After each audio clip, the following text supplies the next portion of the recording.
एक साधु और भगवान की कहानी।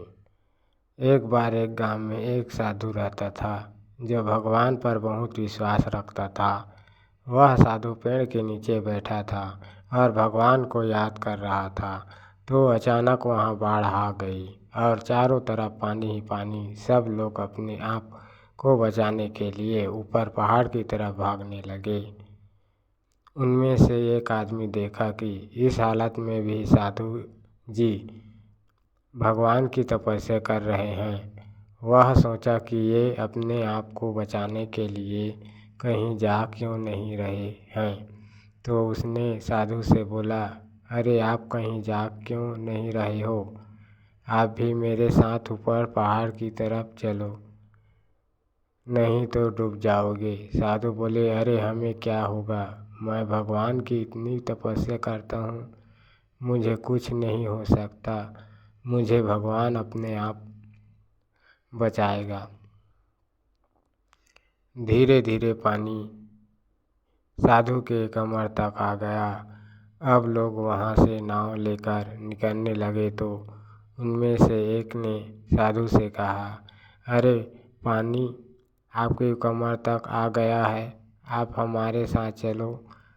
तो साधु ने कहा कि नहीं, भगवान मुझे अपने आप बचाएगा। और वह नाव वाला भी वहाँ से निकल गया।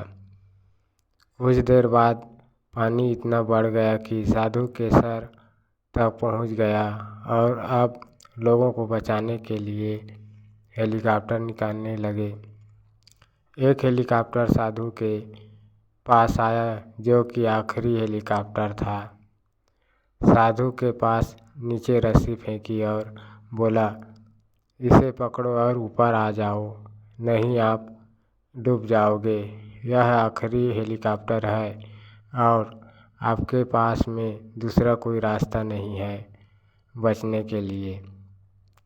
साधु ने कहा, यह रस्सी वापस ऊपर खींच लो और आप चले जाओ। मुझे भगवान के ऊपर पूरा विश्वास है, वह मुझे बचा लेगा।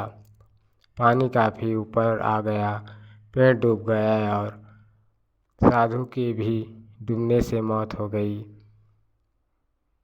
मरने के बाद साधु भगवान के पास चला गया और बोला, हे भगवान, मैंने पूरी ज़िंदगी आपकी तपस्या की और मेरा सारा जीवन आपकी साधना करने में लगा दिया, फिर भी इतने भरोसे के साथ इंतज़ार किया कि तुम मुझे बचाने आओगे, लेकिन वहाँ मेरी डूबकर मौत हो गई और तुम नहीं आए, ऐसा क्यों?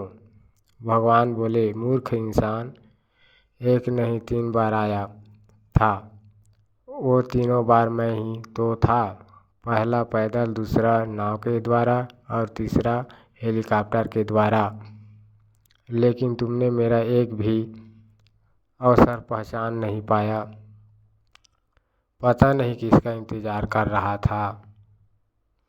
हम इस तरह से ज़िंदगी में हमें ऊपर वाला बहुत से मौके देता रहता है, लेकिन हम सब उस मौके को ठुकरा कर पता नहीं किस चीज़ का इंतज़ार कर रहे हैं।